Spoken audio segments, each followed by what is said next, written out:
welcome to all our viewers in Nigeria and around the world to News Cycle on Global Television. Coming to you live from the nation's capital, Abuja, I am Jumai Manson. Now, a quick reminder that Global Television is on DSTV channel 365 and free to air on Nicomsat. Now the news in full. The presidency has announced that starting from the end of January, local government areas across Nigeria will begin receiving their allocation directly from the Federal Allocation Accounts Committee, FAAC, marking a significant step towards local government autonomy. The special advisor to the President on Media and Public Communications, Sunday Dare, made this disclosure, reiterating President Bola Tinubu's commitment to implementing the Supreme Court's July 2024 judgment, which declared state control over local government funds unconstitutional despite the ruling. Implementation had been delayed to ensure proper mechanisms were in place, but Dare confirmed that these arrangements are now complete, paving the way for local government to begin receiving funds directly by the end of January. On health now, the federal government has reaffirmed its commitment to improving health outcomes in Nigeria, particularly for vulnerable populations. As part of this effort, it announced plans to expand health insurance coverage for women affected by obstetric fistula, increase the number of care centers beyond the current 18 across the country where obstetric fistula treatment is provided, and also broaden the social scope of care by exploring other key governmental mechanisms to address the issue more comprehensively. Coordinating Minister of Health Professor Ali Pate during the steering committee meeting of the National Health Insurance Authority (NHIA) fistula-free program in Abuja expressed pride in the program's holistic approach to addressing obstetric fistula, a long-standing issue in the country. Noting that Nigeria has a dedicated center, the National Obstetric Fistula Center, providing comprehensive care for both Nigerians and non-Nigerians alike. The Transmission Company of Nigeria, TCN, has announced that electricity lines supplying power to various parts of Abuja have once again been attacked and damaged by vandals. The company, in a statement signed by its public affairs manager, Ndidi Mba, said the incident occurred in the early hours of Friday at the 132 kV transmission line and underground cable transmitting bulk power to the 132 kV Central Area Transmission Substation, Katampe, in the central area of Abuja. In other news, the Speaker of Lagos State House of Assembly, Lansbert Mojisola, has announced new principal officers following the dissolution of the formal committee. The new appointments are Honorable Temitope Adedeji, representing Ifako Ijaye 1 constituency as Majority Leader, Honorable Richard Kasumu, representing Ikeja 2 constituency, Deputy Majority Leader, Honorable David Santoye, representing Badagry 2 constituency, Chief Whip, and Honorable Samuel Okunlawo, representing Kosofe constituency 1, Deputy Chief Whip. Meanwhile, the former Speaker of the Lagos State House of Assembly, Madushiru Abbasi, was absent, and the new Speaker, Mojisola Maranda, presided over the first plenary following Abbasi's outing.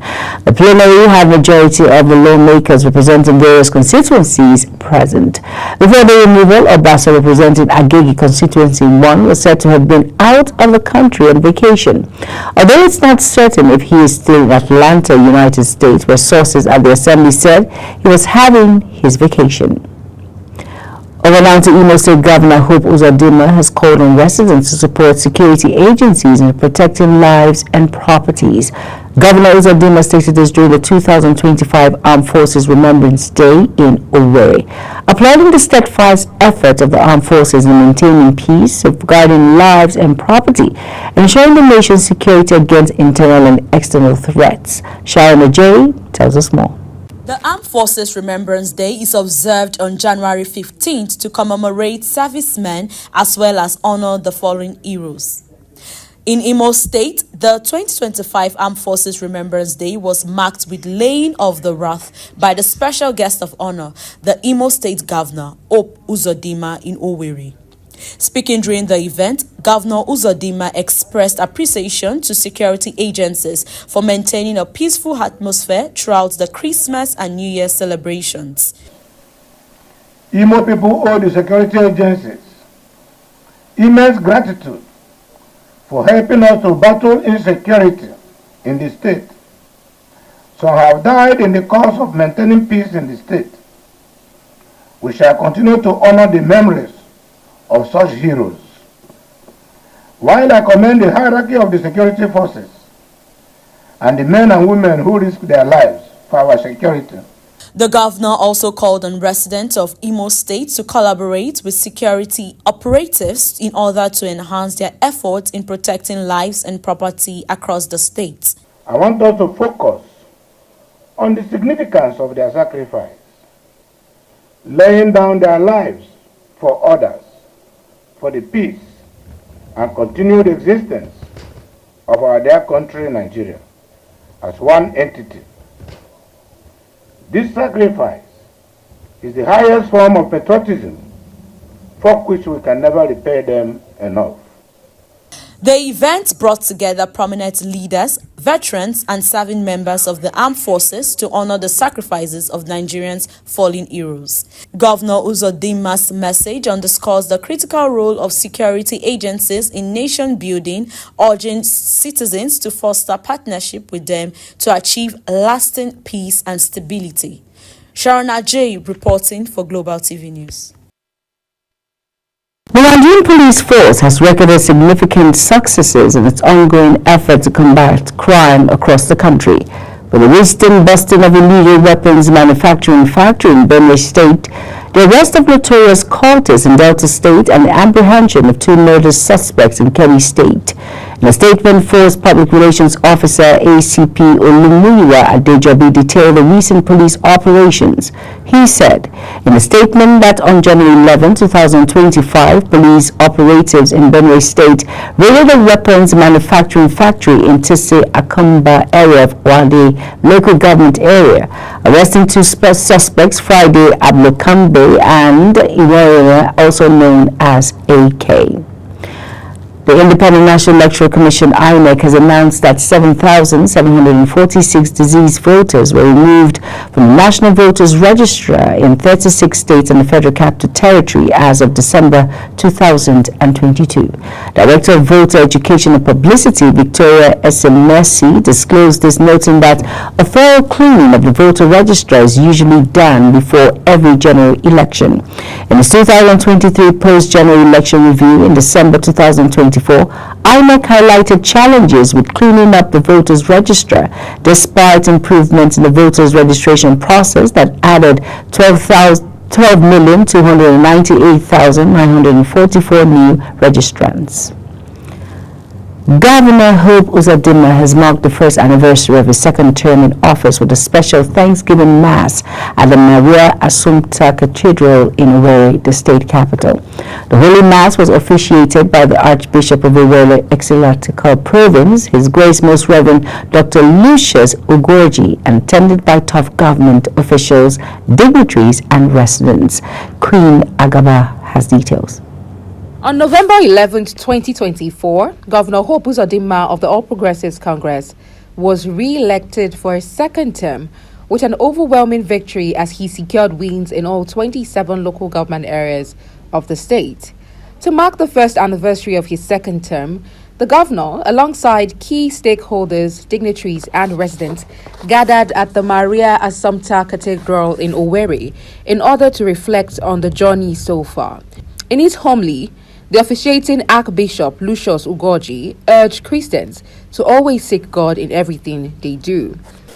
It is my duty as the Metropolitan Archbishop of Owerri and the spiritual father of Catholics in Imo and Abia States to draw your attention to the sacredness of the solemn oath of office we took before God and the public. In his remarks, the governor, Hope Uzodinma, thanked the people of Imo State for their unwavering support and trust. He pledged to sustain efforts in improving the state's infrastructure, security, and economy. So as I speak, even the blind in the way of 2020 and the blind in the way of 2025, you can feel the difference.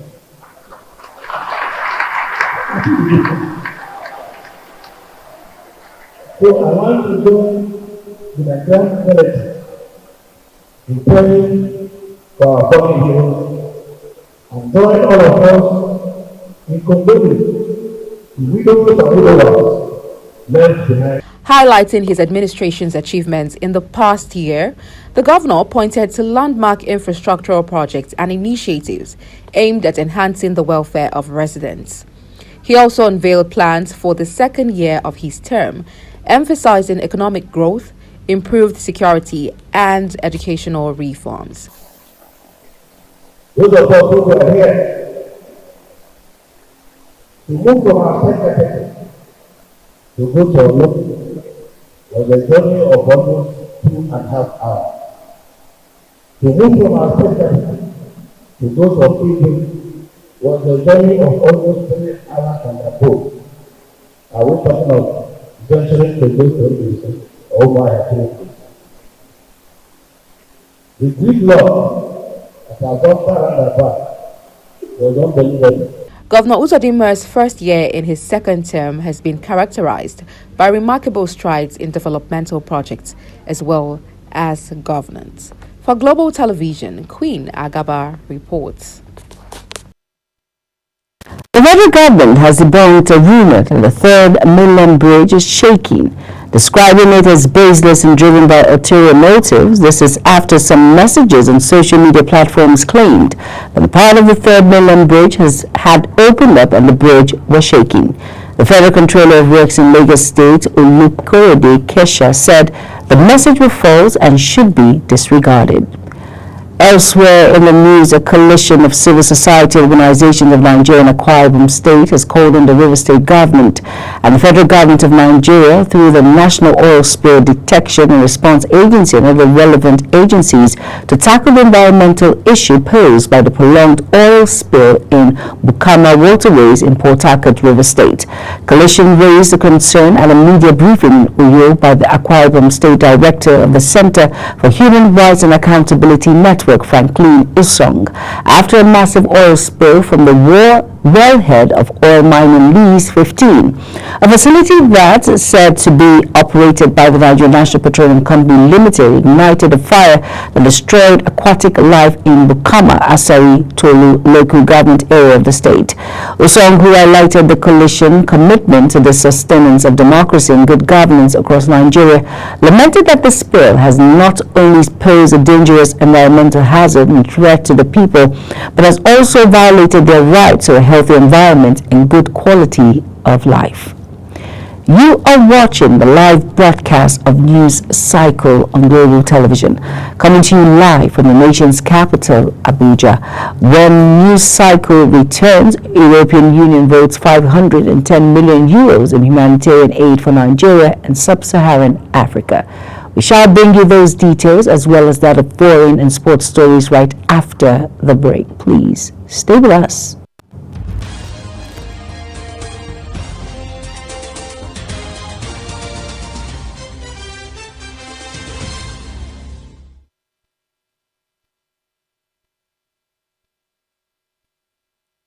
You're welcome back, and if you're just tuning in, this is News Cycle on Global Television. Thank you for staying with us. The European Union has announced an initial humanitarian assistance package of 1.9 billion euros for 2025, with 510 million euros earmarked for Nigeria and other countries in sub-Saharan Africa. The European Commission revealed the allocation in a statement on Thursday, noting that these funds are set to be channeled across West and Central Africa and Sahel, the Lake Chad Basin, Northwest Nigeria, Central Africa, the Great Lakes region, and the Greater Horn of Africa. EU Commissioner for Equality, Preparedness and Crisis Management, Hajed Labib, emphasized the assistance will help tackle the escalating humanitarian crisis expected to affect over 300 million people worldwide in 2025. In business news now, sequel to a consistent surge in the price of Brent, the global benchmark for crude, the Dangote Petroleum Refinery has communicated an upward adjustment in the price of petroleum motor spirit, PMS, also known as petrol, to its customers.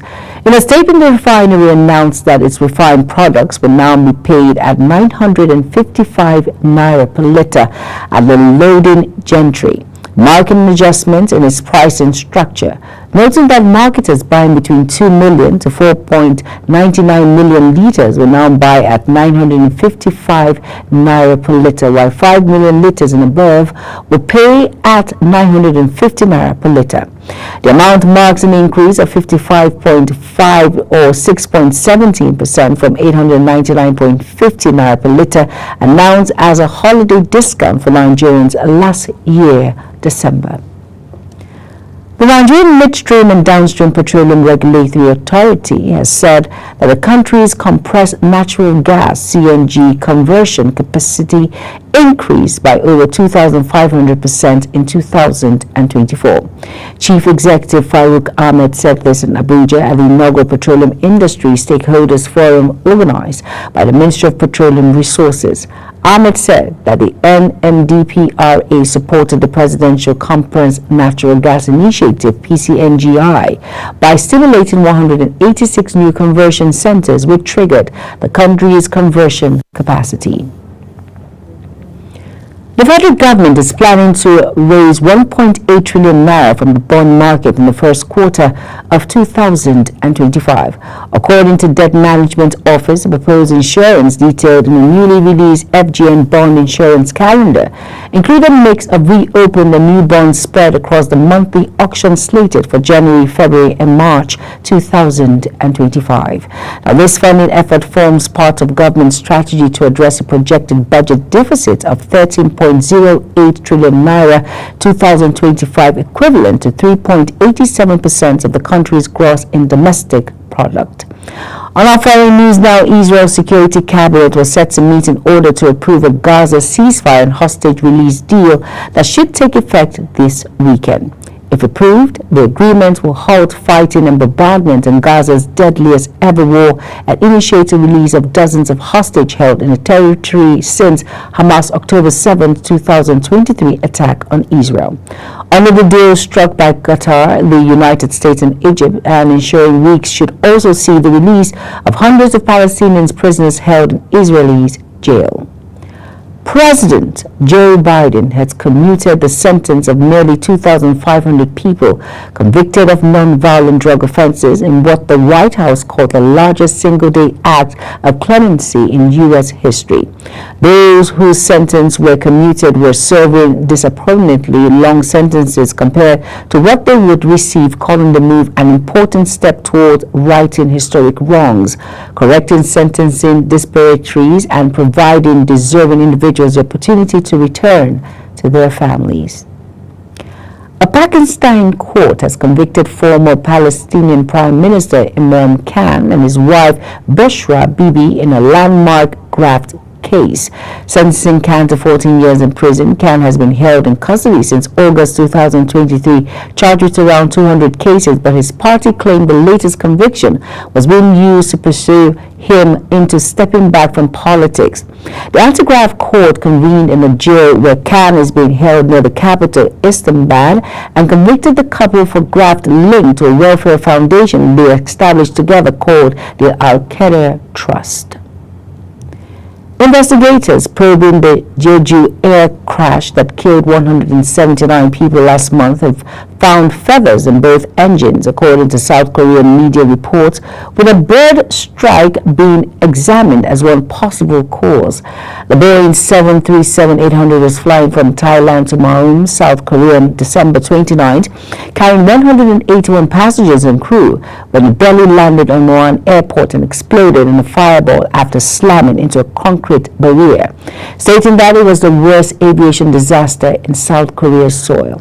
According to the statement, feathers were found in both engines. The government-linked National Institute of Biological Resources told South Korean broadcasters NBI without specifying who gave them the information. Over now to our sports desk, Real Madrid midfielder Eduardo Camavinga has been sidelined with a hamstring injury suffered during the club's 5-2 Copa del Rey win over Celta Vigo. The club made the announcement in a statement saying following tests carried on Eduardo, he has been diagnosed with a muscle injury in his left hamstring. The 22-year-old French international's injury is another blow, having already been sidelined with a left knee problem at the start of the season. So in sports stories now, Manchester City striker Erling Haaland has signed a new 10-year contract that will keep him in at the club until September of 2034. The club made the announcement saying the 24-year-old Norwegian, who joined City from Borussia Dortmund in 2024, have been a pivotal figure in the club's recent successes. His initial contract was set to expire in 2027, but the new deal reflects the club's confidence in Haaland's importance to their future. The Manchester United have turned down an approach for winger Andrea Garnacho from Italian side Napoli. The Serie A side have made Garnacho 20 their number one target and plan to use money raised from Wixture in pending move to Paris Saint-Germain. However, they have failed with an initial approach for Garnacho that fell significantly below the Red Devils' valuation of the Argentina international. And now to end global television news cycle, here is a summary of our top stories again. Brought to you that the presidency has announced that starting from the end of January, local government area across Nigeria will begin receiving their allocations directly from the Federal Allocation Account Committee, FAAC, marking a significant step toward local government autonomy. And in business, sequel to a consistent surge in the price of Brent, the global benchmark for crude, the Dangote Petroleum Refinery has communicated an upward adjustment in the price of premium motor spirit, PMS, also known as petrol, to its customers. On our foreign scene, we brought to you that Israel's Security Cabinet was set to meet in order to approve a Gaza ceasefire and hostage release deal that should take effect this weekend. And finally, in sports, Manchester City striker Erling Haaland has signed a new 10-year contract that will keep him at the club until the summer of 2034. And that's it on Global's television news cycle. A quick reminder that Global TV is on DSTV channel 365, on Star Times channel 276, and free to air on NICOMSAT. Kindly follow us across all social media platforms now showing on your screen by using @GlobalTVNG. I am Jumai Manson. Thank you for watching.